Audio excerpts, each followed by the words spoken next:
empresas de pequeña capitalización, por ejemplo, en nuestro país, en España. Lo vamos a hacer con Juan Sainz de los Terreros, socio fundador de Eudecta Corporate. Juan, muy buenas.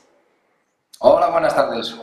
Bueno, en primer lugar, la pregunta es obligada, ¿no? ¿Cómo está afectando ahora mismo la crisis provocada por la caída de Silicon Valley Bank, por un lado, en Estados Unidos, y también por la situación que está viviendo al límite Credit Suisse en Europa, y cómo está afectando a las empresas de pequeña capitalización, las llamadas microcaps?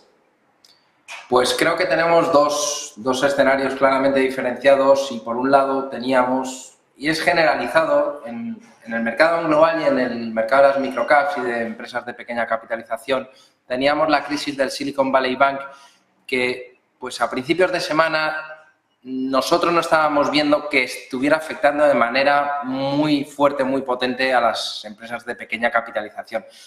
Se entendía que era un tema un poco externo a la naturaleza de estas compañías, a que si los negocios iban a seguir yendo bien, las compañías iban a seguir por su camino, y por lo tanto a nivel de bolsa, de mercados, no había un efecto contagio como sí lo ha habido con la crisis del Credit Suisse. La crisis del Credit Suisse ayer, 15 de marzo de 2023, sí que trajo ese efecto contagio de miedo, de incertidumbre al mercado y al ánimo de los inversores. Esto se tradujo en ventas un poco generalizadas. Cuando ya todo se revuelve y cuando ese miedo se apodera un poco de los inversores, no les puedes hablar de valoración, de mira a largo plazo, cuando hay riesgo y todo se tambalea, como pudo ser en el día de ayer.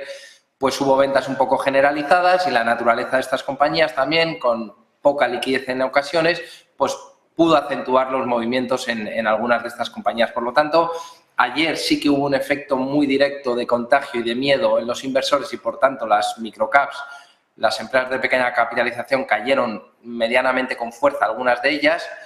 Hoy, como bien has comentado, con ese balón de oxígeno, con ese colchón de más de 50.000 millones de euros, de dólares, para Credit Suisse, ha calmado un poco las aguas, y por lo tanto vemos cierta tranquilidad y volviendo a decir, oye, si esto lo atajan, si es un tema coyuntural más que estructural, aunque siempre hay dudas sobre cómo pueden venir los problemas y qué derivadas pueden tener a medio y largo plazo, pero parece que se ha atajado un poquito. Veremos esta tarde qué pasa, veremos la semana que viene con los tipos en Estados Unidos, pero la verdad es que hoy se ha calmado y parece que la sangre no ha llegado al río, por lo menos. Bueno, veremos finalmente cómo ocurre y cómo se desenvuelve todo esto, Juan, pero ¿podemos encontrarnos alguna nota positiva entre tanta incertidumbre, como estamos viendo ahora? Sí, es difícil. Es ver notas positivas con una caída de un banco, una entidad como Credit Suisse. Hay dramas económicos, personales, que están ahí, y eso es así, y eso muchas veces es lo principal. Por otro lado, ¿qué podemos ver como positivo? La caída clara de las rentabilidades de los bonos del Estado en Estados Unidos, en Europa, lo estamos viendo con el Euribor, en Europa y en España, los hipotecados, toda esta caída de rentabilidad de los bonos se traduce a menores costes a los que estén endeudados.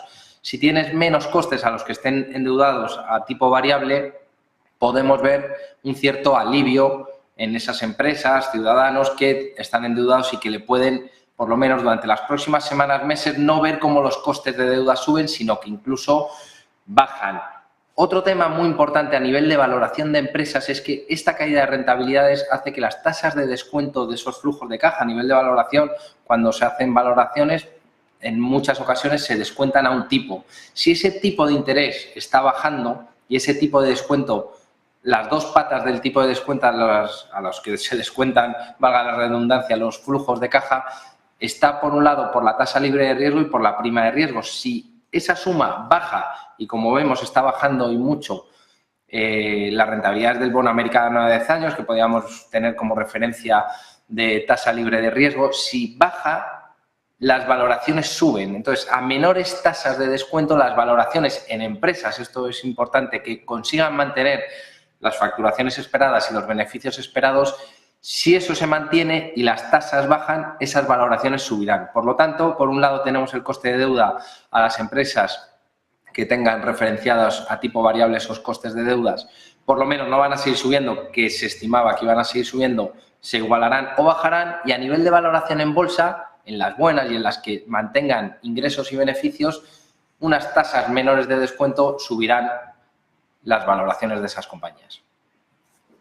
Bueno, ahora situándonos en el BM Growth, en el mercado alternativo bursátil de España. Juan, todavía no hemos visto este año, en 2023, ninguna incorporación a este mercado de valores que, bueno, pues como los espectadores ya saben, es el mercado dirigido a las pymes, ¿no? A las pequeñas y medianas empresas en España. ¿Cuándo se prevé que ya se produzca ese primer debut en BM Growth este año 2023? Pues se prevé para el mes de abril.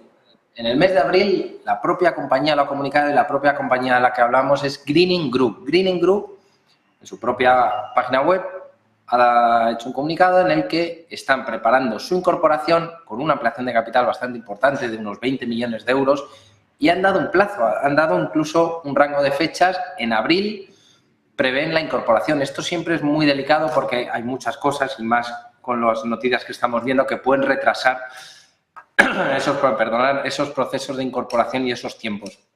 Pero en el mes de abril podemos ver el primer toque de campana. Greening Group, una compañía dentro del sector de las energías renovables, pues por lo menos ya el año pasado por estas fechas ya teníamos a 2 compañías, pues este año parece que en el mes de abril tendremos una, y vuelvo a repetir el nombre, Greening Group, que está haciendo incluso durante estas semanas una ampliación de capital importante de unos 20 millones de euros.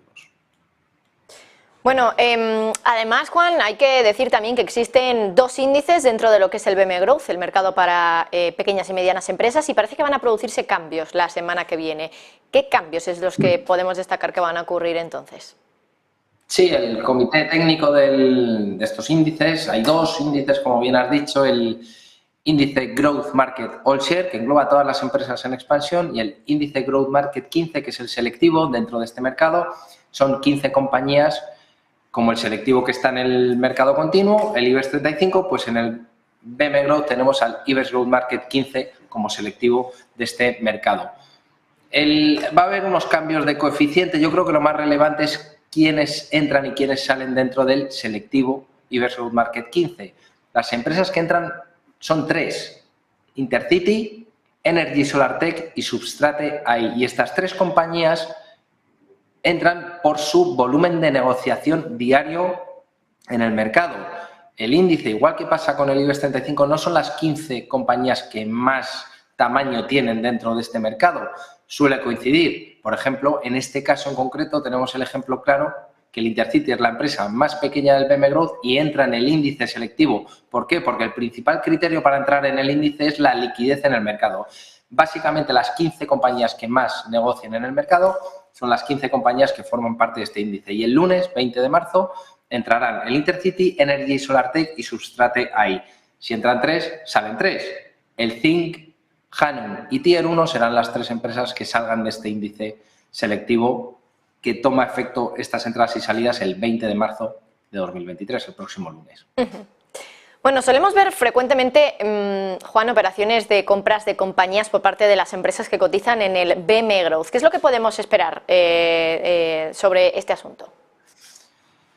Sí, sin duda las empresas, gracias a cotizar, consiguen crecer de manera orgánica y de manera inorgánica. La manera inorgánica es la que comentas de comprar compañías, hacer fusiones, adquisiciones, operaciones corporativas con otras compañías. Hay bastantes empresas dentro del BM Growth que lo están utilizando y lo están utilizando muy bien. No es fácil comprar compañías e integrarlas dentro de una matriz. Por lo tanto, si se hacen las cosas bien, puedes tener muchos beneficios y hacer crecer a la compañía de una manera mucho más sólida y más rentable incluso. Como digo, hay muchas compañías, tenemos a Gigas Hosting, que ha hecho varias adquisiciones, incluso adquisiciones de empresas bastante más grandes que la propia Gigas. Tenemos a Making Science, tenemos a Icertis, tenemos a NBI, y por decir 2 operaciones que se han producido hace unos días, pues tenemos a NBI que ha comprado Beta, una empresa vizcaína, es una empresa de suministro de piezas metálicas mediante la técnica de la estampación. NBI Billings es una empresa del sector de los rodamientos, compra una compañía, en este caso una compañía ubicada en Vizcaya, que factura cerca de 8 millones de euros y la compra, sin duda, que le ha ayudado y mucho su condición de empresa cotizada. Otra empresa que ha comprado recientemente es Icertis. Icertis es muy activa en el crecimiento inorgánico y en la compra de compañías. La última adquisición es Tech Society, que es una empresa especialista en proyectos digitales y dispositivos inteligentes, y también a nivel de facturación incluye 2,5 millones de euros, pero la cuestión aquí son tres muy importantes a la hora de comprar compañías, tanto Icertis como NBI, como las otras que he comentado y otras que no he comentado, pueden crecer de manera mucho más rápida, de manera mucho más sólida y ser más rentables, siempre y cuando se haga bien. Que comprar una compañía no es fácil e integrarla dentro de la otra tampoco es fácil. Pero ahí teníamos dos ejemplos y la verdad es que a nivel de crecimiento inorgánico, varias compañías en el BM Growth son muy activas y creo que lo están haciendo muy bien, muchas de ellas. Por último, Juan, quería preguntarte qué compañías están utilizando ese tipo de crecimiento y qué operaciones podemos destacar que se hayan producido en los últimos días. Nos hablabas de algunas de ellas, pero no sé si hay alguna más. Tenemos muchas. Es que Mio Group también ha hecho operaciones. Las que comentaba son muy recientes, la de Icertis con Tech Society y NBI con Beta, pero iremos viendo. Lo importante es que estas compañías pueden crecer y mucho. En el caso de Gigas Hosting, compró una empresa en Portugal de un tamaño de entre 3 y 4 veces mayor que la propia Gigas. Tenemos el claro ejemplo de empresa de éxito del BM Growth, que saltó al mercado continuo, incluso al IBEX 35, perdonad, como fue MásMóvil, que incluso también compraba compañías más grandes que ellas gracias a cotizar y a tener compañeros de viaje que ponían ese dinero. Por lo tanto, las dos más recientes son las que acabo de decir, de Icertis y NBI, pero lo importante es que vamos a seguir viendo cómo se van a seguir produciendo operaciones corporativas y cómo las empresas van a crecer de una manera más sólida y más rentable en este mercado. Muchísimas gracias, Juan Sainz de los Terreros, socio fundador de Eudecta Corporate. Como siempre, un placer poder hablar contigo. Muchas gracias a vosotros.